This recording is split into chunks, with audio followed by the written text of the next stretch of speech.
How to prevent explosions during maintenance operations involving flammable refrigerants.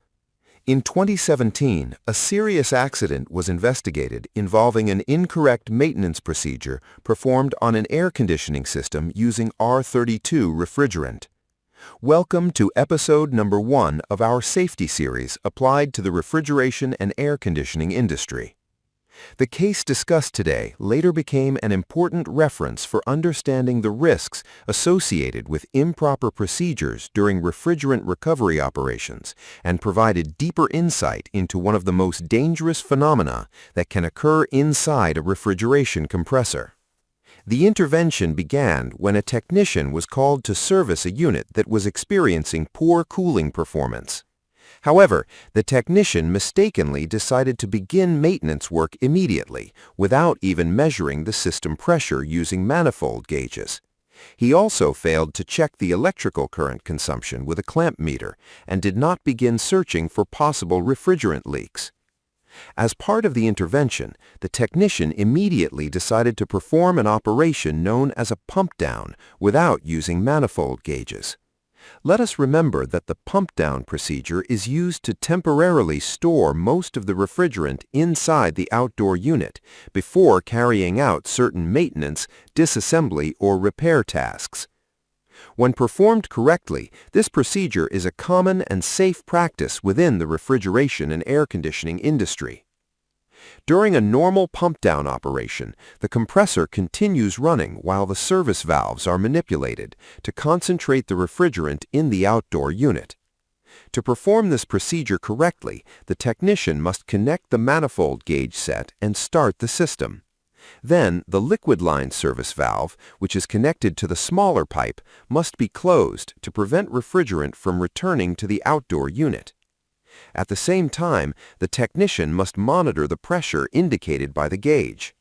When the pressure approaches nearly zero, this indicates that the suction line service valve, connected to the larger pipe, must be closed because there is no more refrigerant gas to be drawn from the indoor unit, and the procedure must be stopped. Once the refrigerant has been stored inside the outdoor unit, the system is shut down and the service valves must remain closed to prevent refrigerant loss during the maintenance operation. However, during the accident, a situation occurred that transformed a routine task into an extremely dangerous event. The technician started the unit without connecting a pressure gauge.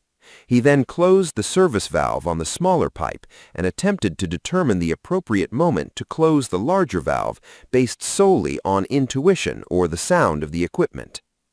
However, after becoming distracted and failing to close the corresponding valve in time for several minutes, and due to the presence of a leak in the refrigeration circuit, atmospheric air began entering the system in large quantities while the compressor continued operating. As a result, the system no longer contains only refrigerant. Instead, it contains a mixture composed of air, refrigerant vapor, and lubricating oil.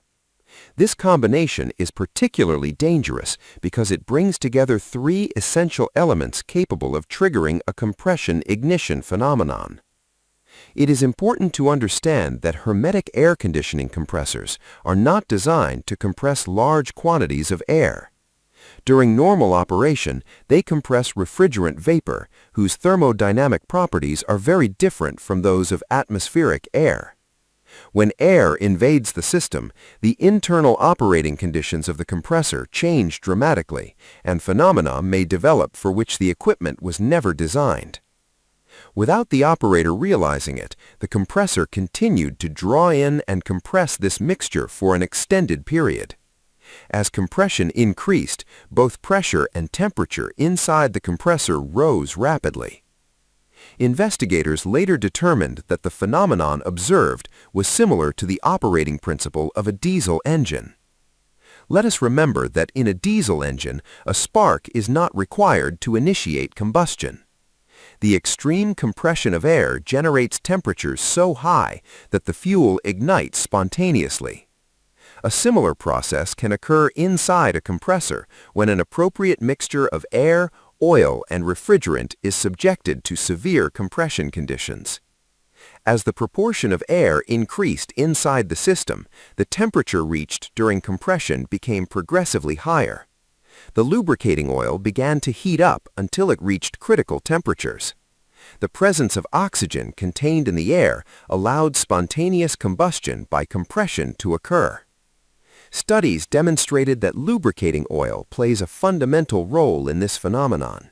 In fact, some experiments showed that when the oil was removed from the mixture, combustion did not occur under the same conditions. This indicates that the oil is one of the essential elements required to initiate the reaction. Once combustion began, the temperature increased extremely rapidly.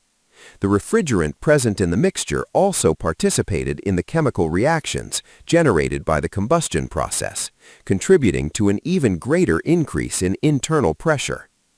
Within seconds, the pressure reached levels capable of exceeding the mechanical strength of certain compressor components. As a result, a violent rupture of the compressor shell occurred, accompanied by the projection of metal fragments at high speed and severe damage to the equipment.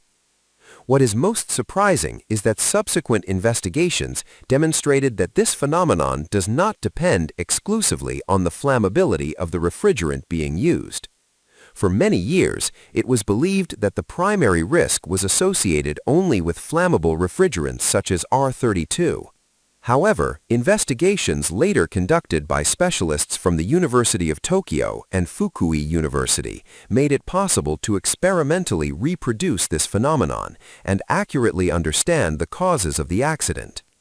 The results demonstrated that the real danger arises when three fundamental factors occur simultaneously: the presence of air inside the refrigeration circuit, the presence of lubricating oil, and extreme compression conditions inside the compressor.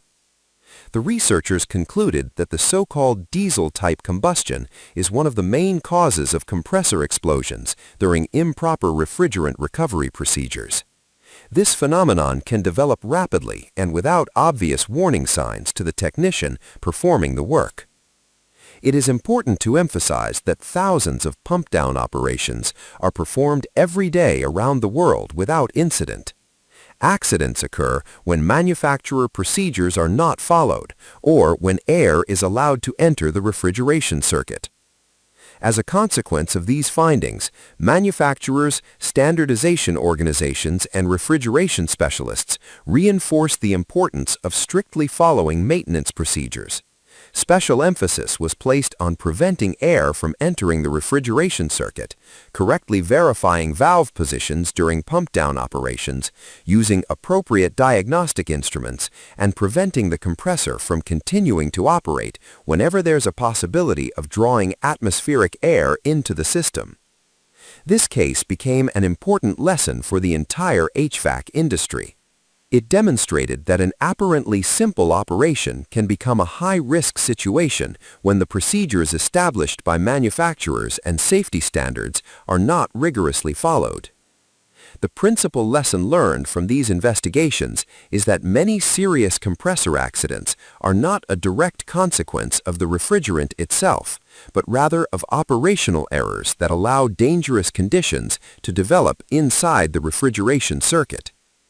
Although R32 is classified as a mildly flammable refrigerant and operates with relatively high discharge temperatures, the primary cause of the incident was not the refrigerant itself, but the incorrect pump-down procedure that was performed.